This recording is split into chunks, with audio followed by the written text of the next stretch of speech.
मृगनयनी। वृंदावनलाल वर्मा। भाग 19। दूसरे दिन निन्नी और लाखी कहीं नहीं गई। घर का काम और बर्छियों का अभ्यास किया। लाखी ने रस्से पर चलने का दूर प्रयत्न किया और अटल अपने डोरों के साथ चला गया। रात को उन दोनों ने निश्चय किया। निन्नी बोली, कई दिन से जंगल में कुछ भी नहीं मिल रहा है। जानवरों के खान तो मिलते हैं पर दिखाई उनकी पूंछ तक नहीं पड़ती। सवेरे के कामकाज से निबटकर जल्दी जंगल में घुस चलें और एकाध कोस आगे बढ़ जाएं। देखे शिकार कैसे नहीं मिलता। नटों के डेरे और हम लोगों के फिर वहीं घूमने के कारण जानवर कुछ दूर हट गए हैं। नाकी ने समर्थन किया, बिल्कुल ठीक, साथ में एक बर्छी भी ले लो तो कैसा रहे। निन्नी ने कहा, मैं ले लूंगी अपनी बर्छी, पीठ पर बांध लूंगी। झाड़ी झंखड़ में अड़चन जान पड़ी तो हाथ में ले लूंगी। अवसर आने पर पहले तुम तीर चला देना, फिर मैं देखूंगी। ठीक है, लाखी ने आश्वस्त किया। सवेरे का कामकाज करके और कुछ खा पीकर वे दोनों जंगल की ओर चली गई। गांव से थोड़ी दूर निकल जाने पर उनको पोटा मिला। नट ने कहा, तुम लोगों को रात में जानवरों की कोई बोली सुनाई पड़ी? कौन से जानवर की? अरनों की डिड़कार, सुअर की हुर हुई? नहीं तो। ओफ, वही तो बतलाने की आया हूं।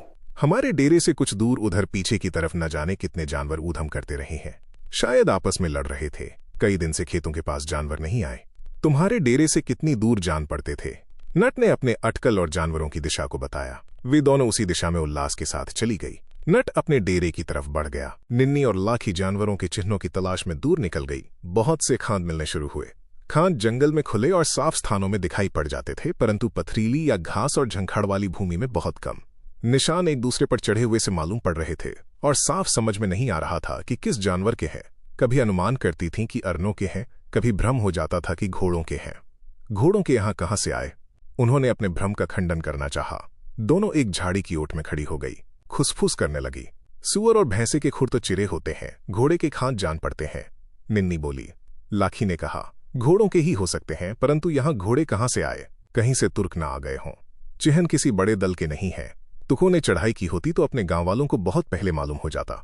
रात को हर टीले पहाड़ पर से आग जलती हुई दिखाई देती। गांव-गांव से ढोलों की ढप ढप सुनाई पड़ती और एक पंचायत का कुटबार इमरी पंचायत को समाचार दौड़कर दे जाता। कहीं ऐसा न हो कि राजा मानसिंह के सवार पहले से आ गए हों। वाह, पहले यहां आते या गांव में, और फिर यहां ग्वालियर से आने के लिए मार्ग भी नहीं है। बगल में फैला हुआ ऊंचा पहाड़, ढालू जंगल, पथरीली जगह, नीची झाड़ी, समतल भूमि पर सघन विशाल वृक्ष, कहीं झुरमुटों में कहीं बिखरे हुए। गांव लगभग 1 कोस की दूरी पर। नटों का डेरा भी दूर था। उन दोनों ने इधर उधर देखा। कुछ दूरी पर एक टोरिया की ओट में खड़खड़ का शब्द सुनाई पड़ा। कोई जानवर है, स्यात अरना हो। निन्नी ने बहुत धीमे स्वर में कहा, हाँ, अरना ही होगा, सुअर नहीं हो सकता। आवाज ऊंची थी। उन्होंने कान लगाया, परंतु कुछ सुनाई नहीं पड़ा। निन्नी ने पीठ पर से बर्छी को खोल लिया। लाखी ने कहा, बर्छी मुझको दे दो, अरने के लिए तुम्हारे हाथ का तीर अच्छा रहेगा। नहीं, निन्नी ने समझाया, बर्छी को मेरी मुट्ठी और कलाई ज्यादा बल के साथ चला सकेंगी, तीर तुम्हारा अच्छा रहेगा। इस टोरिया की ओर चलें जहां से आहट आई है। वे दोनों टोरिया की दिशा में चली।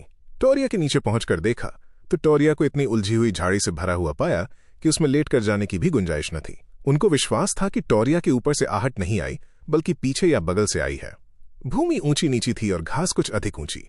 कहीं नाहर पड़ा हो और उछलकर सिर पर आ धमके, भालू किसी अदृश्य झाड़ी में से झपटकर गले से आ चिपके, सुअर सपाटा भरकर घुटने तोड़ दे, जांग फाड़ डाले, और यदि कहीं किसी अगोचर झाड़ी के पीछे एक ही अरना हुआ और छाती पर आ टूटा तो क्या होगा?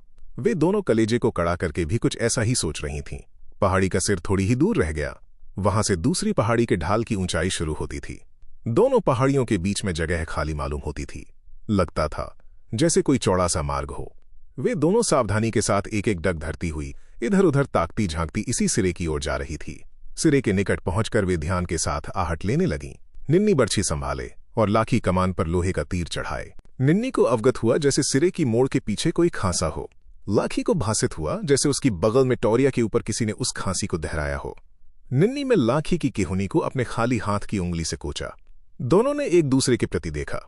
पशु नहीं है, कोई मनुष्य है, ये मानकर उन दोनों का गला सूख गया। दोनों ठिठकी। बहुत धीरे से लाखी बोली, कोई मनुष्य है, अरना या सुअर नहीं है। निन्नी ने चुप रहने और चुपचाप टोह लेने के लिए आंखों का संकेत किया। थोड़ी देर उसी स्थिति में वे दोनों खड़ी रहीं। निन्नी ने बहुत धीमे स्वर में कहा, हवा से पेड़ों की टहनियां रगड़ खा नहीं थी और कुछ नहीं था। लाखी ने असंदिग्ध नाही का सिर हिलाया। बोली, लौट पड़ो। निन्नी भाई की लज्जा और निर्भयता के हठ के द्वंद्व में पड़ गई। उसने आंख के संकेत से थोड़ी देर खड़े रहने का आग्रह किया। कुछ ही क्षण पीछे उन दोनों को टोरिया के ऊपर से स्पष्ट खांसने का शब्द और मोड़ के पीछे से घोड़ों की टापों की आवाज सुनाई पड़ी। दोनों धक से रह गई। निन्नी ने एक ही क्षण उपरांत भौं से कोड़ी, होंठ सटाए और भाले को मुट्ठी में साध कर कसा। तीर को पकड़े लाखी का हाथ कांपने लगा। होंठ उसके हिल रहे थे। धीरे कांपते स्वर में बोली, पीछे हटकर ओट ले लो, सवार आ रहे हैं। निन्नी के भी कान ने धोखा नहीं खाया था। आसपास कोई अच्छी ओट का सहारा न देखकर वो लाखी के साथ पीछे को मुड़ी। लौट कर देखा तो सिरे की मोड़ पर 2 घोड़ों के थूथर दिखाई पड़े। पहाड़ी पर चढ़ जाने के लिए बित्ते भर का भी मार्ग दिखाई नहीं पड़ रहा था। जहां से आई थीं उसी रास्ते से जाने में छिपाव की कोई गुंजाइश नहीं के बराबर थी। पहाड़ी के समानांतर वाली बगल में कुछ दूरी पर पेड़ों का एक झुरमुट था। वे उसी दिशा में मुड़ी, परंतु इसकी ओट में पीछे नहीं पहुंच पाई। शस्त्र सज्जित 4 गवार सिरे के पीछे की मोड़ से उस स्थान पर आ गए जहां से वे लौट पड़ी थीं। वे दोनों एक छोटी सी झाड़ी के पीछे दुबकने का प्रयास करने लगीं। 4 सवारों के जो आगे था चिल्लाया, घबराओ मत जंगल की परियों, हम तुमको खुश करने के लिए ही आए हैं, चलो हमारे साथ। कलेजे की धक धक के साथ निन्नी खड़ी हो गई। उसके मुंह से फटे स्वर में निकला, कौन हो तुम? सवाल के बाद ही निन्नी के कलेजे की धक धक बंद हो गई और अपने शिकार का सफल इतिहास उसकी स्मृति में बिजली की तरह कौंध गया। लाखी भी खड़ी हो गई। कहां चले तुम्हारे साथ? लाखी बोली। स्वर निष्कंप ऊंचा और पैना था। होंठ मुझे। सवार लोहे की जाली का कवच पहने हुए थे, झिलम पर साफे बांधे थे। उनकी आंखों की जगह केवल गोल छेद दिखाई पड़ रहे थे। सवारों ने कोई जवाब नहीं दिया। आगे बढ़ाए। उनके निकट आकर थम गए। आगे वाले सवार ने कहा, एक एक घोड़े की पीठ पर आकर दोनों बैठ जाओ, फेंटे से तुमको कस लिया जाएगा, गिरने का कोई डर नहीं रहेगा। ऐसी जगह ले चलेंगे जहां जिंदगी भर गुलछरें उड़ाओगी। निकल आओ झड़ी में से यहां। सवार घोड़े पर से उतर पड़ा। कंधे पर तीरों का तरकस और कमान कसे था, कमर में खमदार लंबी शमशीर। उन दोनों की तरफ बढ़ा। उसके पीछे वाला सवार भी घोड़े पर से उतरकर बढ़ा। घोड़ों को दोनों ने छोड़ दिया था। घोड़े घास पर मुंह फेरने लगे। बाकी 2 सवार आरूढ़ रहे। निन्नी ने तीखे पैने स्वर में रोका, वहीं खड़े रहो, हमको क्यों छेड़ते हो? शुरू में आवाज इसी तरह भड़कती तड़कती है, फिर असीसने लगती है। हुक्म की बंदगी के लिए आए हैं हम लोग। घोड़ों पर सवार हो जाओ, इसके बाद तुम्हारे भी हुक्म के सामने सिर झुकाएंगे। वो बोला। निन्नी कड़की, जैसे बिजली तड़क गई। सवार ने अपने पैदल साथी को लाखी को पकड़ने का इशारा किया और स्वयं झाड़ी का चक्कर काटकर निन्नी की बगल पर आया। उसने ठहाका मारकर कहा, अच्छा बर्छी लिए हो और तीर कमान? फिजूल है, फेंक दो बर्छी। तुम्हारा आपका नाम मृगनयनी है? हाँ। कड़क के माथ निन्नी के मुंह में निकला और वज्रमुष्टि की बर्छी का फल झन्न के माथ सवार के कवच को छेदकर पसलियों के भीतर जा धंसा। लाखी ने तानकर दूसरे पैदल की आंख वाले छेद को निशाना बनाया। सन्न से छूटकर तीर आंख के भीतर दूर तक धंस गया। दोनों ओह के साथ गिरकर तड़पने लगे। लाखी ने एक तीर घोड़े की गर्दन पर छोड़ा, वो भी गिर गया। तुरंत निन्नी ने कमान को कंधे से उतारकर तरकस से नीर निकाला और 2 घुड़सवारों में से एक पर छोड़ा। सवार तेजी के साथ मुड़ पड़े थे, इसलिए तीर चूक गया। लाखी ने एक दूसरा तीर छोड़ा। आड़ में आ गई थी, इसलिए तीर ने एक पतले पेड़ की डाल को काटा और वो खाली गया। निन्नी ने दूसरा तीर छोड़ा, वो भी खाली गया। सवार मोड़ पर पहुंच गए थे। बिना सवार वाला दूसरा पोड़ा दौड़कर उन भागते हुए सवारों के साथ हो गया। मोड़ के पीछे पहुंचते पहुंचते भी उन सवारों के पीछे 2 तीर और गए, परंतु लगे उनमें से किसी को भी नहीं। मोड़ के पीछे से दौड़ते हुए घोड़ों की टापों का शब्द सुनाई पड़ा, फिर शांत। इधर कुछ क्षण वे दोनों आगंतुक तड़ते कराहे, फिर बिल्कुल शांत। निन्नी और लाखी के कलेजे में फिर धुक धुक हुई। एक दूसरे से कुछ कहना चाहती थीं, परंतु मुंह से बक नहीं फट रहा था। लाखी का गला सूख गया था। भर्राए स्वर में बोली, बर्छी को उसकी पसलियों में से खींचकर चलो जल्दी यहां से। निन्नी कोई उत्तर न देकर भूमिशाई सवार के निकट जाकर देखने लगी। वो मर चुका था। निन्नी ने कांपते हाथ से बर्छी निकालने की कोशिश की, ना निकाल सकी। हाथ की मुट्ठी बंध नहीं सकी। लाखी ने तीर कमान को पास में एक तरफ रख दिया, बैठकर लाश की बगल में पैर अड़ाए और एक कस में बर्छी को निकाल लिया। खून की धार फूट निकली। निन्नी ने दूसरी ओर मुंह फेर लिया। लाखी ने बर्छी उसके हाथ में दे दी और लपक कर अपना तीर कमठा उठा लिया, जैसे किसी पर तत्काल चलाना हो। फिर उसने दौड़कर दूसरी लाश और मरणासन्न घोड़े में से अपने तीर निकालकर तरकश में रख लिए। उसकी आंखों में पागलपन सा छा गया था। सुन्न सी खड़ी निन्नी के पास आकर कंधे को झटका दिया। उसी भराए हुए स्वर में बोली, यहां से जल्दी चलो, या खोए हुए तीरों को ढूंढने की सोच रही हो? जल्दी जल्दी। निन्नी सचेत हो गई।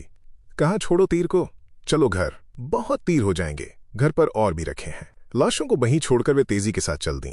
उनकी इच्छा घने जंगल को छोड़कर नदी के किनारे होते हुए घर पहुंचने की थी। गांव के पास पहुंचकर वे धीमी पड़ी। बर्छी और तीरों पर रक्त सूख गया था, परंतु मन के भीतर ग्लानि भी थी। निन्नी ने कहा, नदी में इनको धो लो और नहाकर घर चलो। लाखी बोली, नदी में कोई सवार न हो, दूर से दिखाई पड़ जाएंगे। हुए तो भागकर घर पहुंच जाएंगी। तब तो गांव भर को सचेत करना पड़ेगा, कहीं गांव पर धावा न हो जाए। भैया न जाने कहाँ होंगे, उनको छोड़कर कैसे कहीं भागकर छिप सकते हैं। चलो, नदी किनारे थोड़ी ही दूर नटों का डेरा है, उनके पास हथियार भी हैं। वे सवार उतने ही रहे होंगे या इधर उधर थोड़े से और होंगे। गांव पर धावा नहीं हो सकता। लाखी सहमत हो गई। उन दोनों के पास तरकसों में अभी और कई तीर थे। नदी किनारे चौकन्नी होकर पहुंची, आंख पसारी। गांव के इसरे बिखरे चढ़ते हुए ढोरों के सिवाय कुछ नजर नहीं आया। नदी में जाकर उन्होंने बर्छी और तीरों को धोया, नहाई और घर गई। घर पहुंचकर अब उनको डर लगा। घर में जैसे कोई बड़ा जंगल हो, जैसे वहां कोई खाने को दौड़ रहा हो, जैसे वे निश्शस्त्र हों, निस्सहाय। घर की टटिया बंद कर लेने पर उनको और भी डर लगा। निन्नी ने टटिया खोल ली, घर के बाहर आकर इधर उधर देखने लगी। लाखी बोली, उन्होंने बड़ी देर लगाई, ढोरों को लिए न जाने कहां डोल रहे होंगे। निन्नी ने कहा, यही मैं सोच रही थी, चाहती हूं हम सब ब्यालू करके मचान पर चल दे। थोड़ी देर में संध्या हुई। गांव वाले अपने अपने थोड़े से ढोर लेकर आ गए। दूर से उनके शब्द को सुनकर निन्नी को भान हुआ जैसे कई घुड़सवार दौड़ते चले आते हों। आधी घड़ी पीछे अटल भी अपने डोरों सहित आ गया, जैसे ये दोनों उसके लिए आंखें बिछाए बैठी हों। निन्नी बोली, कहाँ थे अभी तक? बड़ी देर लगाई। अटल को अचरज हुआ, देर लगाई? पशुओं को तो पानी पिलाकर लौटने का समय यही है। क्यों, क्या बात है? लाखी ने कहा। हम दोनों को लग रहा था जैसे कुसमय हो गया हो। पशुओं को सार में बांधने के बाद अटल को उन्होंने पूरा वृत्तांत सुनाया। अटल को विश्वास नहीं हो रहा था। अंत में मानना पड़ा, पर बोला, तुर्कों की कोई छोटी सी टुकड़ी है, बहुत होते तो तुम दोनों घिर कर मारी जाती। तुमको पकड़कर तो वे ले ही नहीं जा सकते थे। आज मेरे लाए तीर और बर्छे सार्थक हुए। हमारे तोमर राजा ने चंबल और यमुना की सीमा और घाट घाटियों पर मोर्चे बांध रखे हैं। उनके बीच में होकर 4-6 का ही निकल आना सहज हो सकता है। कोई बड़ी टुकड़ी या सेना बिना बड़ी लड़ाई और मारपीट के यहां तक नहीं आ सकती। चिंता मत करो, रात में मचान पर हम तीनों रहेंगे। दोनों सो जाना, मैं जागता रहूंगा। कल से इतनी दूर शिकार खेलने मत जाया करो। फसल कटने को आ गई है, अनाज गहाकर गड्ढे में रख लें, फिर कोई बात नहीं। दूसरे दिन सवेरे मचान पर से घर आने के बाद थोड़ी ही देर हुई थी कि पोटा आया। उसकी आंखों की ढिठाई में खोजबीन नहीं थी। पुतलियों के घुमाव फिराव के अंतरों में कुछ भय सा था। आदर सूचक प्रणाम के बाद बोला, इन बेटियों को कल कुछ शिकार मिला था क्या? मिला हो तो थोड़ा हमको दे दो। अटल ने अभिमान के साथ कहा, शिकार नहीं मिला, कुछ चोर मिले थे, सो इन्होंने उनको मार भगाया। चोर? ओ भगवान, ओ घाट घटौरिया देवता, ओ गोंड बाबा, हम लोग वहां सुने में अकेले पड़े हैं, क्या करें? नट ने भयातुरता प्रकट की। अटल बोला, तुम तो कई हो, तुम्हारे पास हथियार भी हैं। नट में भय के उसी स्वर में कहा, हमारे पास कुछ कपड़े हैं, चावल और गुड़ भी थोड़ा सा है, कुछ और सामान है। गांव की पंचायत और पटेल कह दें तो हम लोग गांव के पास ही अपना डेरा डाल लें, कोई नाही नहीं करेगा। थोड़ा सा सोचकर उसी अभिमान के स्वर में अटल ने कहा। नट प्रसन्नता प्रकट करता हुआ वहां से अपने डेरे को चला गया। धीरे से उसने नायकिन से कहा, हमारी 60 गांठ का उसको पता नहीं है, थोड़े दिन गांव के पास ही रहकर कोई और क्रिया बरतनी पड़ेगी। संध्या के पहले उन्होंने अपना शिविर गांव के निकट खड़ा कर लिया।